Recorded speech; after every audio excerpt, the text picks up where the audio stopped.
That is what I saw when I lived amongst my family there in Judea and Samaria.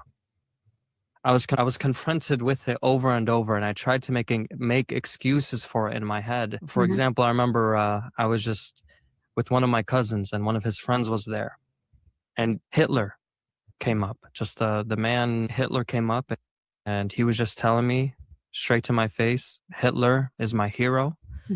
I love that man. He did a good thing. I have a photo of him on my wall.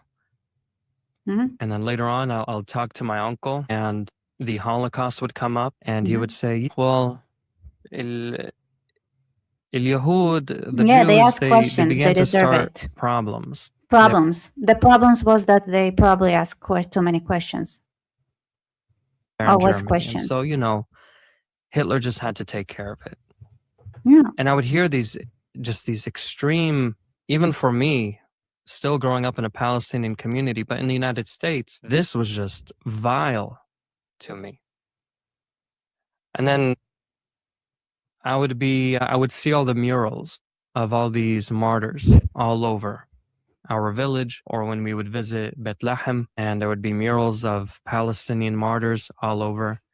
And I would ask the people that I'm with, can you tell me the story behind this man? Can you tell me the story behind this little boy? And they would tell me what happened up to the day that they were killed or they were martyred, so to speak. And it would be the result of very violent acts. It would be this man here, he snuck into Jerusalem and he stole the gun of one of the IDF soldiers and mowed a couple people down. And yeah, he was killed. And so here's his mural for us to celebrate. You see, if we understood the basic truth that humanity is evil and deserves to die, because that's what Allah wants, then it would have looked at it differently. But for some reason, there was clearly an ideological failure in the transmission of what Islam is actually like. Like, I don't know, was he not abused enough by his parents or something? Something is wrong here. Like, this guy clings into life way too much. Maybe growing up in America, like, it made him be like, oh, life can be fun. I got confused, this guy. What do you make of that?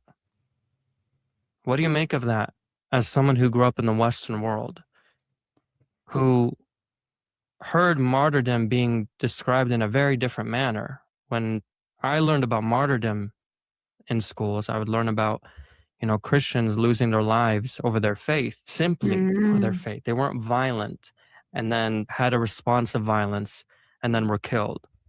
And so it's a completely different world when you're there. Words have different meanings. You see how dangerous schools are? You see? So, for example, the parents of this guy allowed him to go to school, which was public, and then he learned crap like that. Like, what martyrs are people who fought for their beliefs and died for and were killed for no reason. If he went to a proper school, he would have learned that martyrs are people who did what Allah wanted them to do, which is basically to die, because that's actually what Allah wants them to do. So. I remember this one time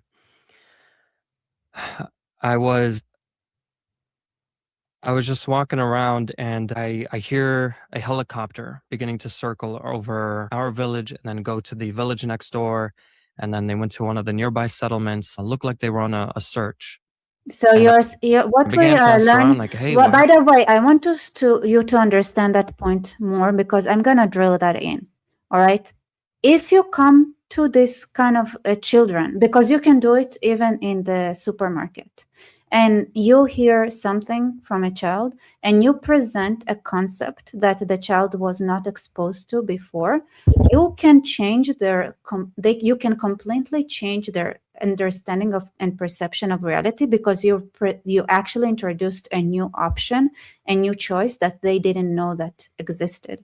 And once you do that, you can actually break indoctrination. And the thing is that people think that they shouldn't make comments on, because it's like, it's not their business. No, it is your business. Make comments randomly when you hear children talk. Just pass by and just answer them without pretending that, because these things matter. Those things matter.